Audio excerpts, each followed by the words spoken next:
Joining us now, defensive tackle Ruke Orhorhoro. He'll get any questions whenever you're ready. I guess, could you hurdle a guy? I mean, Will and Barrett did. I think I can. I tried it before. It didn't work out too well, but I'm going to try it next game. Was it high school? Or? No, it was in college. Somebody fell, and I jumped over him, but I fell too. I hope you guys don't find that on tape.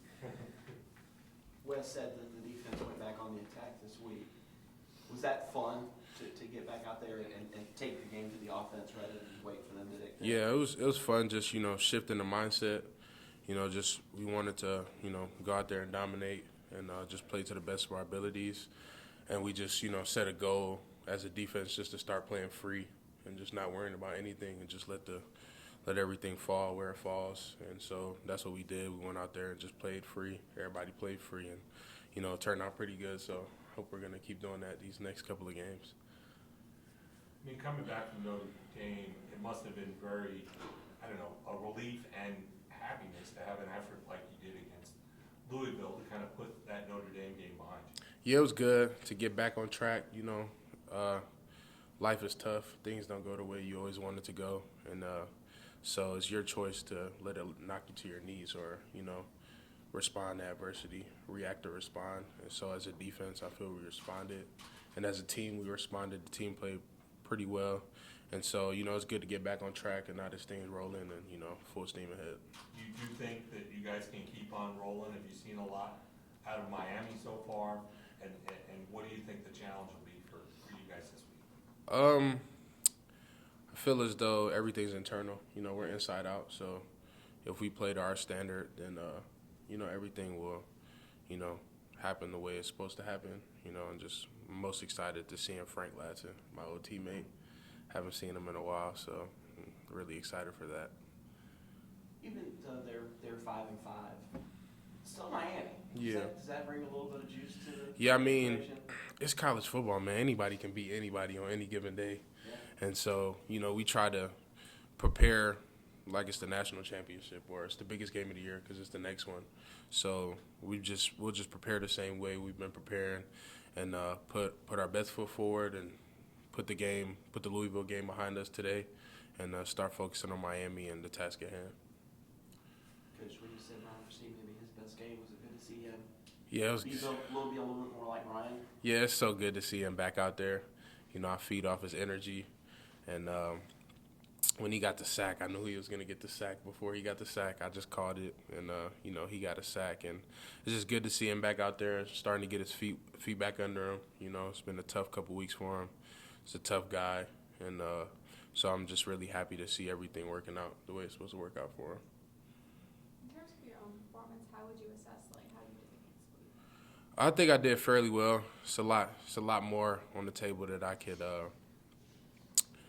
do, but like I said, everything doesn't go the way you want it to go, and so I'm gonna just watch the tape and see what I can do to get better on that, and just keep getting better and better each week.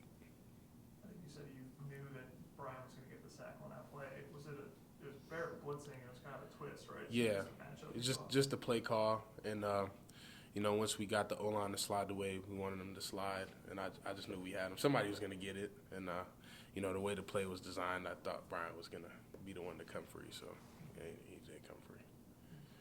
A lot of times for a guy that's a 0 to a 3 technique, you guys, it's not really all about stats. Sometimes Yeah. you're supposed to cover up offensive line and let those linebackers clean up. Mm-hmm. So when you hear Trotter with the tackle, Carter with the tackle, Trotter with the tackle, Carter with the tackle, give you a little bit of satisfaction? Yeah, it does, because that means I'm doing something right, taking up 2. If I take up 2, that means somebody's coming free.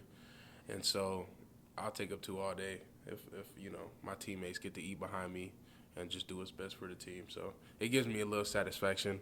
So when the play is there to be made, I make it. So, but other than that, yeah, my linebackers do a great job of just flowing behind us and playing off of us and making us right. During the game, were you able to kind of get a sense that both Jeremiah and Barrett were putting together pretty special performances? Yeah, Barrett hit a guy. I don't know what play it was. He just hit him, and it was loud. And so I was like, all right, yeah, this is going to be one of those games. And it was just hard hits across the board. JP was hitting people left and right. Trotter hit the quarterback really hard. And, I knew they were going to put together a good game. And so Barrett went crazy. After I seen him hurdle that guy, I didn't even know what to say. What about the kid, Wade Woodaz? What's it like to have a freshman come out there and play the way that he has? Yeah, he's a beast. Wade's a beast. I really didn't know who he was. And then I thought his name was fake. And but that's my guy, man. He's a baller. That's all he does is just ball. And just seeing him out there, just building his confidence and just knowing, like, the type of player he could be, it was just great to see him out there, take on that role. When did you learn his name wasn't fake? I thought they were just saying it, like, as a joke, like how people say my name as a joke sometimes. So I thought they were saying it as a joke. And then when I seen it on the locker room, I was like, oh, that's really his name. And then he told me how to, correctly pronounce it. So I didn't want to pronounce it and, mispronounce How does he say it. he pronounces it? Woodaz. Yeah, like people don't emphasize the Z, so I think that's the next challenge to instead of saying Woodaz, say Woodaz. Right, yeah. I guess speaking of jokes, Howard was telling us last week about the pilot thing. Oh. I guess how did that come together? Why didn't you? I realized, like, I just turned 21 and, like, I'd never seen a cockpit. Like, even when I was in the plane, like, just flying by myself, the doors never open. And so I seen a pilot outside the door, and I said, can I go in there? And he was like, yeah. So I think it was a Wake Forest game. I went in there. It was so tight, man. Like, it was tight. And then what was our other away game? It was at Boston College. He told me I could put the hat on. And so I put the hat on, and then I sat down. I was so scared to touch stuff because I didn't want to, like, run the plane into something. But he said I could put my hands on the little steering wheel. So I put my hands on the steering wheel, put the hat on. And that was just a cool moment. And then I make jokes with TD. If I couldn't fit in there, I know definitely he couldn't fit in there. And so he fit. So that's just it's up to y'all who y'all would rather fly, y'all. I think me, though. I think I'm a pretty good pilot. He's a pretty smart guy, Tyler, though. Yeah, I don't know if he can handle all that pressure in the air. I don't want to expose him, but he's so scared of flying, so I don't think he could fly a plane himself. So, yeah, he's terrified of flying. Like, he closes his eyes on takeoff, but I'll say that for another day. We're getting back to football for a second. If you guys are successful Saturday, 8-0, sweep the regular season in the ACC, is that a motivator for you? Is that something out there that you guys want to make sure you can accomplish? Yeah, that's definitely, motivation for me and my team because one of our goals was to win the division. We did that. And so now we don't want to just win it or be a tiebreaker. We want to be dominant. And so winning these last two conference games would be really big for us and our momentum going into the postseason. Another really random question, but Joseph Ngata was talking about his Pomeranian, Dougie. I know you're saying these two roommate. So what is your relationship like With Dougie? He's too hyper. We had a bully, exotic bully. Her name was Nala. She was chill. Dougie he jumps all over the place, and I love Dougie though, but sometimes I just can't handle him. So I just leave him to Joe, and Joe handles him. So I guess how old is Dougie?